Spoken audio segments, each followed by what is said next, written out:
Son of Frankenstein. After a very successful re-release of the original Frankenstein film as well as Dracula in 1938, the budget was increased because 1939 was a humongous year for cinema. There was a land of cavaliers and cotton fields called the Old South.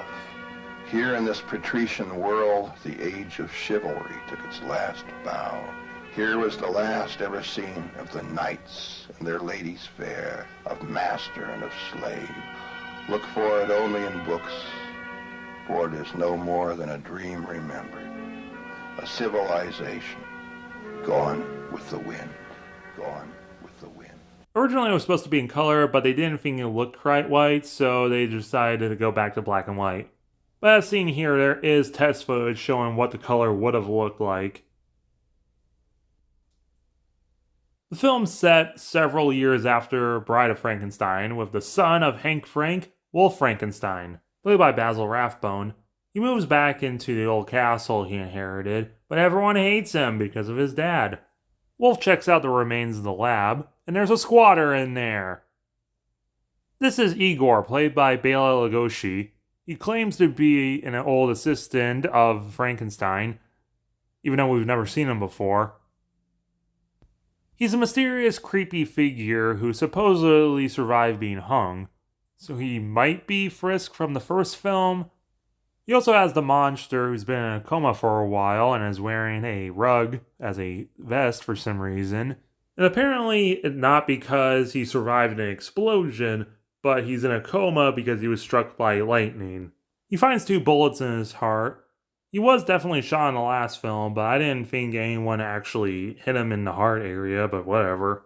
Wolf decides he wants to revive it and try to tame it to bring honor back to the Frankenstein family.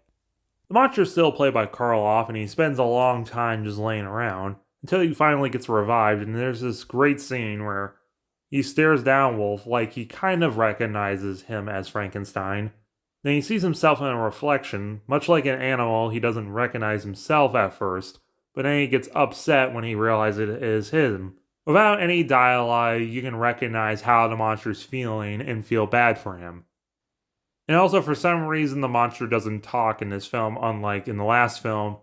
I don't know why, it's never explained. Igor decides to use the monster to take revenge on the jurors that hung him. Like this scene where he swings from a tree like a monkey. And there's also a burning pit of sulfur right next to the laboratory. So I'm guessing if Igor is Fritz from the first movie, this is why he can't remember that well, because he's suffering from sulfur poisoning. Lionel Atwill plays Inspector Crow and his wooden arm. He's investigating what's going on. And in a bone-chilling scene, he talks about how he got his wooden arm is because the monster ripped it off as a kid. This we have not seen, but the way he talks about it, it is kind of creepy. And yes, this is where the character from Young Frankenstein comes from.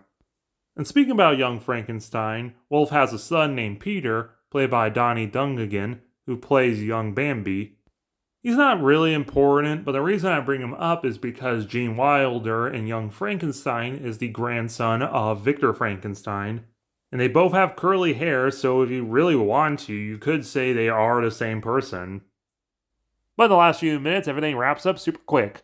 Wolf shoots Igor and drop kicks the monster into a pit of sulfur. Everything's wrapped up so fast, my head's spinning. Final body count, 10. Despite going really fast, the film is one of the longer films of the time, and it's still under 2 hours. And ultimately, this is a great film. The acting is top tier all around. Basil Rathbone does a fantastic job and puts a lot of emotion into the character of Wolf. This is Boris Karloff's last appearance significantly as the monster. It's far from his last Frankenstein movie, and of course he voices Frankenberry. And it's not his last time even in the makeup because he wore it to a baseball game on an episode of Route 66. But this is his last major film as the monster. He might be back to being mute, but he still does a great job under 10 million pounds of makeup and those lead boots. Still as emotional as ever, even now with a big furry coat he's wearing for some reason. Fun fact, Karloff's daughter, Sarah, was born during the production. And when he heard the news, he literally ran out of the stage still in Frankenstein makeup, which might have been hilarious at the time. Bela Lugosi as the real villain in the film, Igor, with a Y instead of an I, plays the role as an absolute creep. And he's debatably even better here than he is as Dracula, as blasphemous as it is. Yes, he was hunting.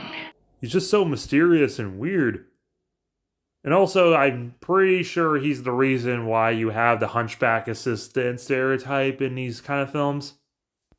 The sets are incredible, and the cinematography is great for the time, with all the characters constantly moving instead of just standing in front of the same couple boring sets, like how a lot of films of the time were.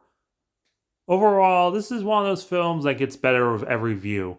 You might have some weird continuity issues, like who's Igor, and how did Crow lose his arm if the monster never met him.